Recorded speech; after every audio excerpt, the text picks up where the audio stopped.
So we recently got the first trailer for probably the world's most anticipated game ever, Grand Theft Auto 6. I remember 10 years ago watching the GTA 5 reveal trailer and being completely blown away by how far video games have come. Back then it was hard to imagine any game looking better than this. But today, somehow we've gotten to the point where these graphics look outdated. Which is fair, it's been 10 years, but it really makes you think about what games will look like a decade from now. Even though we might not recognize it, we're kind of living in a golden era for video games. Even just the past few years have been a rapid evolution for the industry. And speaking to how video games are now the highest profiting format in all of media by a very large margin, it's safe to say that budgets for AAA titles are only going to get bigger and visuals more impressive. However, while the success of the gaming industry does get me excited for what the future holds, there's also some obvious negatives. For one, the rise of microtransactions and live service games has some major downsides. These are the games that are making the most money right now, and no matter how you shake it, they're only going to be more prevalent in the years to come. There's also the fact that because the industry is so profitable, a lot of AAA studios are now very dependent on investors and publishers, which restricts the creativity and risks these games can actually take. That's why we end up with so many rushed releases and lackluster games. If you watched any of the Game Awards this year, you also probably noticed that 90% of the games revealed there looked almost identical. I don't know why we need 40 different futuristic first-person shooter live service games, but in the eyes of investors, this is what's making the most money right now, so why not try to capitalize off that? In terms of everything I just said about the business side of game development, it's easy to say that the future looks a little bleak.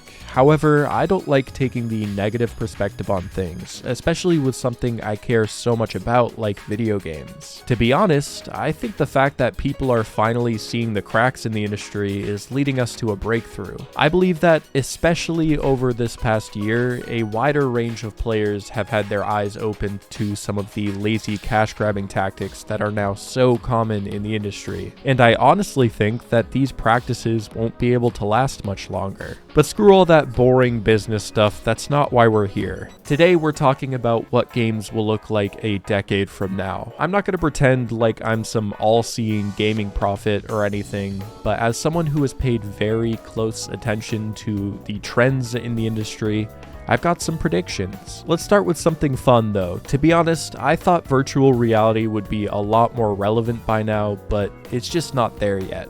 VR headsets are still extremely clunky, and a little too much effort goes into setting them up for my lazy ass. To be fair though, VR has grown quite a bit over the past decade, mostly for younger kids playing Gorilla Tag and meeting anime waifus in VR chat, but it's still a step forward nonetheless. I know that for me, I expected VR to be a lot more advanced than it is now. There's all these Black Mirror episodes where they're entering these virtual reality worlds that are indistinguishable from our own world. I wonder when that's gonna happen. We also haven't really had any massive game releases on VR. Sure, there's Skyrim, Assassin's Creed, and Minecraft, but those are just remakes of older games. There hasn't really been a game that can sell a VR headset. I think this really comes down to the tech itself. In order for VR to actually get popular, I think it needs to get a lot more streamlined. Like I said before, setting up a VR headset is way too much work compared to picking up a controller and turning on a console. The really good VR headsets have all these annoying cords, and the headset itself is clunky and uncomfortable to wear. I'll sound lazy for saying it, but games with excessive motion controls where you have to stand up and move around feel more gimmicky than anything else. So here's my prediction. Get ready because we're getting real wacky with it. First and most importantly, headsets need to be smaller. I think in 10 years, VR headsets will be just slightly larger than a pair of sunglasses. Now I know what you're thinking. How could a headset be this small and still actually run games? Well, there's a couple options. Option 1, have cords leading directly to a PC that's running the game. We already partially have that with the Meta headsets, but I could see that working for something smaller too. Option 2, we we have some sort of cloud-linked or Bluetooth-linked server that connects directly to the headset.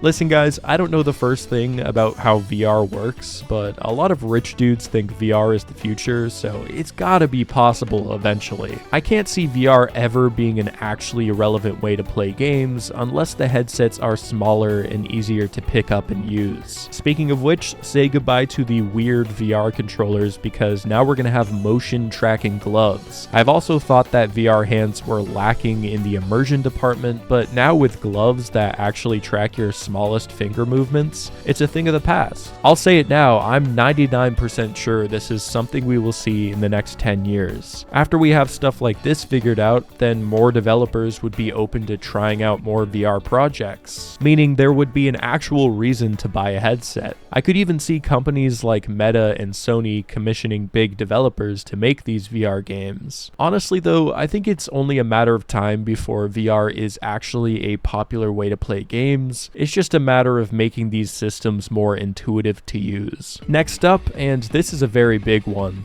AI is going to play a major role in every AAA release in the year 2033. I know, it's a bold claim, but with how rapidly AI has grown just this past year and how even my grandma probably uses ChatGPT, I think that a decade from now we're going to be seeing a lot more AI functionality in video games. We already saw some of it in games this past year. There was a Skyrim mod with text-to-speech companions, Vaudeville was a murder mystery game that was completely run and voiced by AI models. Are they flawless experiences? Not even close, but I think we're getting there soon. It'll really only take one game to open people's eyes to the potential here. Imagine an open world RPG where every NPC is an AI trained on world building and their own backstories. I'm just saying that's definitely going to happen sooner or later, and I'm thinking sooner. There is the argument surrounding how AI can be detrimental to the gaming industry. I have a whole video on that if you want to check it out, but I think this kind of thing is inevitable at this point. So for better or for worse, it's definitely going to happen. I guess one of my biggest concerns right now with AI is really how automated development can get. We already have an AI that can code in ChatGPT, so unfortunately I think it's also a matter of time before we get a game fully developed by AI.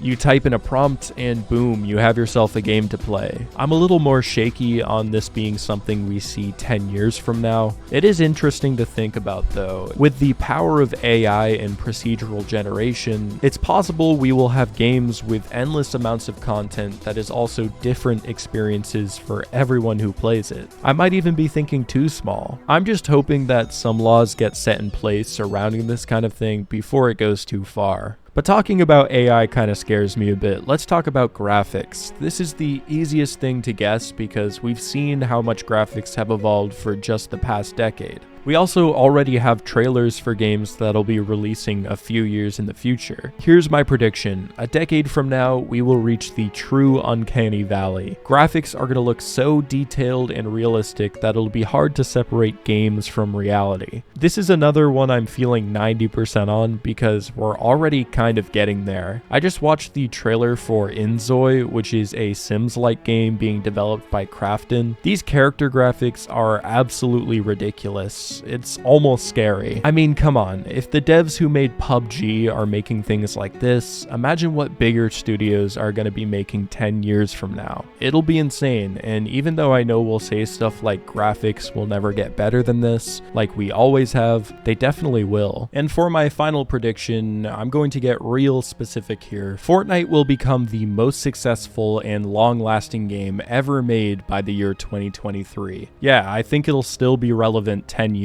from now. I don't play Fortnite. I liked it when it came out and I kind of lost interest, but I won't deny what they are doing with this game is pretty unbelievable. And I also believe it could mark the future of where popular multiplayer games are headed. I know this is a bold claim, but let me explain. Fortnite was huge when it came out. The main reason was mostly because of the fact that it's a live service game. This means that every couple of weeks, new content is added to Fortnite, whether that's new cosmetics or bigger stuff have like entire game modes. After a while, a lot of people, including myself, lost interest. It's not that the game was suddenly bad or anything, there were just other games out there to play and Fortnite lost its steam a little bit. But over the past year, Fortnite became something so much bigger. Now, not only is it the battle royale game we all knew and loved, but it's sort of becoming a hub full of other games made on the same engine. Now there are tons of different games to play. Epic turned Fortnite into a place kind of like Roblox, where anybody can make their own games and see them published using the assets and engine of Fortnite. Even with all this extra content, the game is still completely free, meaning without spending a single dollar, you can play almost an infinite amount of games. But here's the real catch, and it's the actual reason why Fortnite is so successful. We all know about Fortnite skins. The game might be free, but if you dish out a little bit of money, you can play the game as Goku or Chun-Li. There are so many popular characters in Fortnite that chances are your favorite character is in the game. It used to be hard justifying buying these skins because they're just cosmetics for one game. Why waste the money when you might end up losing interest eventually? But Fortnite is a platform with hundreds of games now, meaning that those skins that you identify with or are your favorite characters will carry over between those games. Does any of this sound familiar? When Mark Zuckerberg first revealed the concept for the metaverse, we all clowned on him. Rightfully so, this dude's a freak. But one of the main ideas he had for the metaverse was the idea of cosmetics to customize your character and to build your own identity in the virtual world. It sounded pretty dumb then. Why would you buy clothes for your avatar when you can just buy clothes for yourself in real life? But isn't this literally what Fortnite is doing? I think one of the many reasons why the metaverse failed was because it was lacking in licensed characters. All I'm saying is that if I had to gamble on it, I'd say Fortnite is going to set one of the biggest trends in gaming we will ever see. The concept of paid identity in a virtual world. Is it a good thing? Personally, I don't think so, but I really do believe it's inevitable at this point. So I'm curious what you guys think about how gaming will look in 10 years. Do you agree with my ambitious predictions, or am I thinking too small? Let me know, I'm super curious. I haven't asked this in a while, so I figured I will now. If you could subscribe to my channel, I would really appreciate it. Thank you for all the support recently, and I hope you guys have a great rest of your day. See ya.